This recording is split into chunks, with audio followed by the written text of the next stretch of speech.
आज सुबह किसानों के साथ, मजदूरों के साथ बघेल जी और मैंने थोड़ा काम किया, बातचीत की और सारे के सारे किसान सब ने हमें कहा कि जो सरकार ने उनके लिए पिछले 5 साल में किया है उससे पहले किसी सरकार ने ऐसा काम नहीं किया है। 2500 रुपए प्रति क्विंटल, कर्जा माफ, बिजली बिल हाफ, किसान न्याय योजना में 23,000 करोड़ रुपए 26 लाख किसानों को, मजदूरों को 7,000 रुपए हर साल, 5 लाख मजदूरों को फायदा मिला। अब देखिए कांग्रेस पार्टी का तरीका देखिए। आज सुबह किसानों से बात हुई, मजदूरों से बात हुई, मजदूरों ने हमें कहा, बघेल जी को, साहू जी को, टीएस जी को, मुझे कि 7,000 रुपए थोड़ा कम है। मैंने बघेल जी से गाड़ी में बात की और हमने निर्णय ले लिया कि 7,000 नहीं, अब 10,000 रुपए हो जाएगा।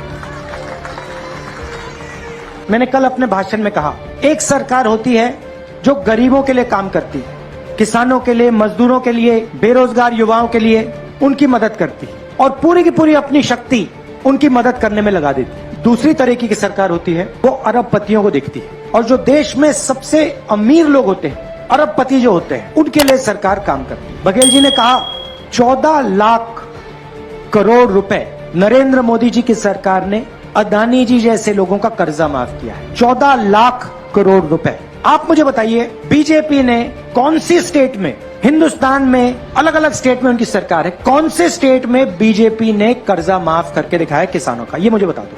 आपको एक स्टेट नहीं मिलेगा। और सेंट्रल सरकार को तो छोड़ दो, उनका तो सीधा अदानी जी के साथ रिश्ता है। 24 घंटा अदानी अदानी अदानी चलता रहता है। खदानें दे दी, एयरपोर्ट दे दिए, पोर्ट दे दिए, किसान के कानून बना दिए उनके लिए। जहां भी बीजेपी के नेता जाते हैं वो गरीब लोग से कहते हैं, देखो हिंदी पढ़ो, छत्तीसगढ़ी और अंग्रेजी की कोई जरूरत नहीं है, हिंदी की जरूरत है। हमारी सोच दूसरी है। हम कहते हैं हिंदी जरूरी है, छत्तीसगढ़ी जरूरी है और अंग्रेजी भी जरूरी है। यह हमारी सोच है और इसीलिए पूरे छत्तीसगढ़ में हमने तकरीबन 400 Swami Atmanand English medium school खोले हैं। ये लोग, बीजेपी वाले लोग, स्कूल को, कॉलेज को, अस्पताल को प्राइवेटाइज कर रहे हैं। जैसे बघेल जी ने अभी कहा, बचाने वाली सरकार या बेचने वाली सरकार। ये लोग अस्पतालों को, स्कूलों को, कॉलेजेस को बेचते हैं, हम बचाते हैं। इसीलिए छत्तीसगढ़ में सरकारी स्कूल, सरकारी कॉलेज, सरकारी यूनिवर्सिटी में छत्तीसगढ़ के किसी भी युवा को 1 रुपया नहीं देना पड़ेगा, मुफ्त में आपकी शिक्षा होगी। पिछले चुनाव में आदिवासियों से हमने तेंदुपत्ता का वायदा किया था, कहा था कि 4,000 रुपए में 1 बैग तेंदुपत्ता का खरीदा जाएगा।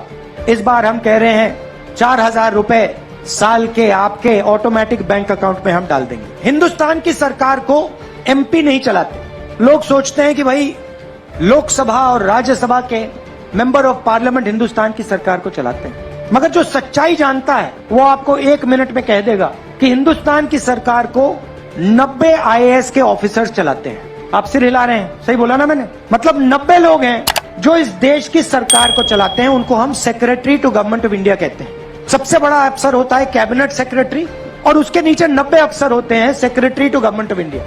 ये लोग हिंदुस्तान की सरकार चलाते हैं। अब सच्चाई सुनिए, 90 अफसर हैं, 90 में से 3 अफसर ओबीसी से आते हैं। आदिवासियों की बात करते हैं, 90 में से 3 आदिवासी हैं, 3 ओबीसी हैं। हिंदुस्तान के बजट में ओबीसी अफसर सिर्फ 5% निर्णय लेते हैं। क्या हिंदुस्तान में ओबीसी की आबादी 5% है?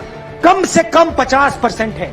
तो ओबीसी युवाओं को नरेंद्र मोदी से यह सवाल पूछना चाहिए, हमारी आबादी 50%, आप 24 घंटे कहते हो ओबीसी सरकार, ओबीसी सरकार, ओबीसी सरकार, और हमारा हक 5%। ये किसका बेवकूफ बना रहे हो आप? ये सवाल हिंदुस्तान के हर ओबीसी युवा को नरेंद्र मोदी से पूछना चाहिए। तो हमने तो निर्णय ले लिया है, जैसे ही हमारी सरकार दिल्ली में आएगी हम उसी दिन जाति जनगणना का काम शुरू कर देंगे। और यहाँ पे छत्तीसगढ़ में हमारी सरकार आएगी तो जाति का सेंसस उसी दिन छत्तीसगढ़ में शुरू हो जाएगा। कर्नाटक में शुरू हो गया है, राजस्थान में शुरू हो गया है, यहाँ पे भी हम काम शुरू कर देंगे।